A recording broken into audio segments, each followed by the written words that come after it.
صحیح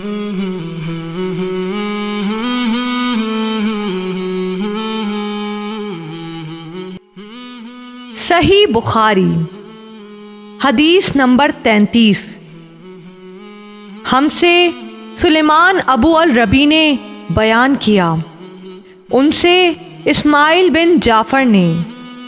ان سے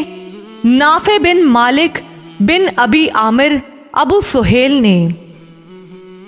وہ اپنے باپ سے، وہ ابو ہریرہ رضی اللہ تعالی عنہ سے روایت کرتے ہیں، وہ رسول اللہ صلی اللہ علیہ وآلہ وسلم سے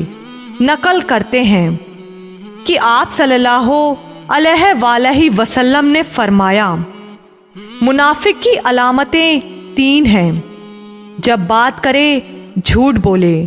جب وعدہ کرے اس کے خلاف کرے، اور جب اس کو امین بنایا جائے